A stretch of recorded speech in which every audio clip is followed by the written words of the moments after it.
আসসালামু আলাইকুম। আশা করছি যে যেখানে বসে আমার ভিডিওটি দেখছেন সবাই ভালো আছেন, সুস্থ আছেন, নিরাপদে আছেন। বরাবরের মতো আরও একটি নতুন রান্নার রেসিপি নিয়ে হাজির হলাম। আশা করছি আমার ভিডিওটি আপনাদের কাছে ভালো লাগবে। যদি ভালো লাগে অবশ্যই চ্যানেলটি সাবস্ক্রাইব করবেন। আজকে শেয়ার করব পাঙ্গাস মাছের ভুনা বা দুপেঁয়াজা। রেসিপিটি যে নামে বলা হোক না কেন খেতে কিন্তু অসম্ভব মজা। মাছের কোনো উটকো গন্ধ ছাড়া কিভাবে রান্না করতে হয় তা আপনাদের সাথে শেয়ার করব। চলুন দেখে আসি পাঙ্গাস মাছের প্রস্তুত প্রণালী। রেসিপিটি তৈরির জন্য এখানে বড় সাইজে 5 টুকরো পাঙ্গাস মাছ নিয়েছি। মাছের চারিপাশে যে কালো কালো অংশ আছে তা আমি স্টিলের মাজনি দিয়ে ভালো করে পরিষ্কার করে নিয়েছি। মাছটি রান্না করার আগে লবণ দিয়ে ধুয়ে নিয়েছি। মাছটি ভেজে নিব, সেই জন্য দিয়ে দিচ্ছি সামান্য লবণ আর হলুদ। মাছের সাথে সব উপকরণ ভালো করে মাখিয়ে নিচ্ছি। মাছের মধ্যে তেলের এক্সট্রা ফ্লেভার না থাকে তার জন্য দিচ্ছি 1 চা চামচ লেবুর রস। লেবুর রস কখনো স্কিপ করা যাবে না। লেবুর রস দিয়ে ভালোভাবে মাখিয়ে নিচ্ছি। আজকের মাছটি আমি কড়া করে ভেজে নিব। মাছগুলো ভাজার জন্য চুলায় একটি পান বসিয়ে দিয়েছি। পানে দিয়ে দিচ্ছি 2 টেবিল চামচ পরিমাণ সয়াবিন তেল। তেল যখন ভালো করে গরম হবে সেই পর্যায়ে তেলের মাঝে দিয়ে দিচ্ছি মাছগুলো চুলার হাই ফ্লেমে উল্টে পাল্টে ভেজে নিতে হবে। আমি দুটি সাইডে খুব সুন্দর কালার করে মাছগুলো ভেজে নিচ্ছি।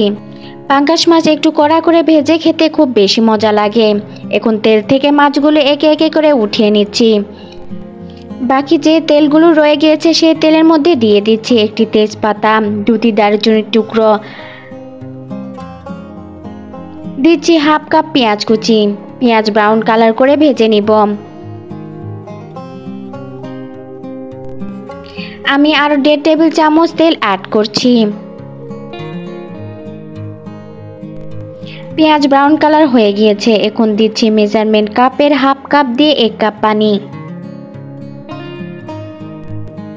দিচ্ছি 1 চা চামচের একটু বেশি রসুন বাটা, আদা বাটা 1 চা চামচ, জিরা বাটা 1 চা চামচ, হাফ চা চামচ হলুদ গুঁড়া, হাফ চা চামচ দিয়ে 1 চা চামচ লাল মরিচের গুঁড়া, দিচ্ছি স্বাদ মতো লবণ।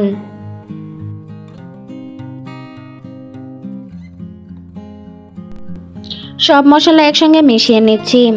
হাফ চা চামচ ধনিয়ার গুঁড়া অ্যাড করছি। সব মশলা দেওয়ার পর ঢাকনা দিয়ে হাই হিটে কষিয়ে নিব।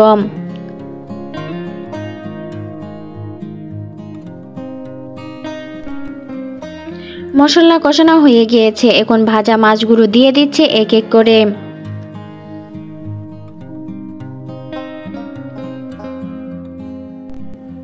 আরও 1/4 কাপ পেঁয়াজ কুচি দিয়ে দিচ্ছি। পেঁয়াজ দেওয়ার ফলে তরকারির স্বাদ অনেক দুর্দান্ত হবে। দিচ্ছি মেজারমেন্ট কাপের হাফ কাপ দিয়ে 1.5 কাপ পানি দিয়ে হাই হিটে রান্না করে নিব যতক্ষণ না পানি শুকিয়ে না যায়।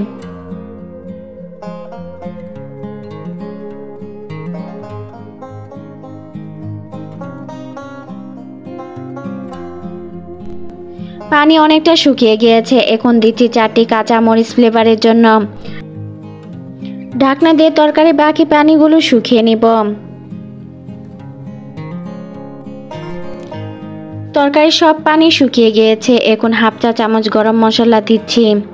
গরম মশলার পরিবর্তে আপনারা ভাজা জিরা গুঁড়া বা ধনিয়া পাতা দিতে পারেন। গরম মশলা দিলে মাছের তেলের গন্ধ আর থাকবে না।